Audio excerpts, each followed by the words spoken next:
Yaw. Nang mainlap ako sa'yo, kala ko pag-ibig mo ay tunay, pero di rin nagtagal, lumabas din ang tunay na kulay. Ang iyong kilay mapapataas at laging namimintas, pero sarili mo pera ang iyong binabalas. Para kang stinks, ugali mo'y napaka-shrink. Kung hiyain mo ako, talagang napaka-shrink. Girl, hit me bye-bye, don't tell a lie. Bakit mo ako laging dinideny? All the good stuff na wala man na lang recognition. Mahilig kang manguleksyon, pinalwala aking attention. You anyway, everyday iba't ibang test ang iyong ka-text. And then one time nahuli kita na meron kang ka-sex. Mas gugustuhin ko ba naman pa-crucify kaysa harap-harapan mo akong isupibay. So don't be mad, so don't be sad. Lahat ng bulungan mo'y ilalahat. Stupid!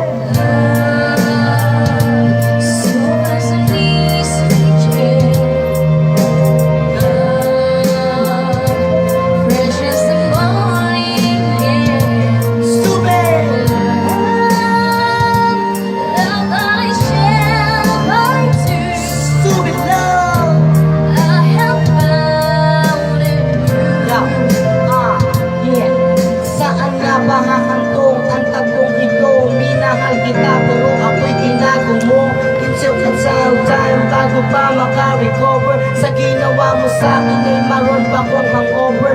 Naaalala mo pa ba yung tayo ba? Kasama ka saan man ako magpunta. Pinagsilbihan kita mula ulo hanggang paa. Pati ang brat, panty mo ako na ang naglalaba. Kinukusintiga ko merong nagawang mali. Oo na, sige na, tama ka naman palagi.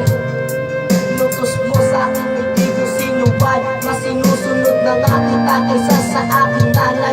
Lahat na lang ng bagay ibinigay ko sa iyo. Naging sunod-sunuran ako na parang aso. Pag may kausap kang iba, ako'y dinideny. Basta wako agad, maaga kang bumibigay. Damn, napaka-estupido ng puso kong ito. Ano ba ang dahilan at ako'y ginalito mo? Inaaway mo ako at iyong iting na boy. At sa ibang boy, nakipaglaro ka ng apoy.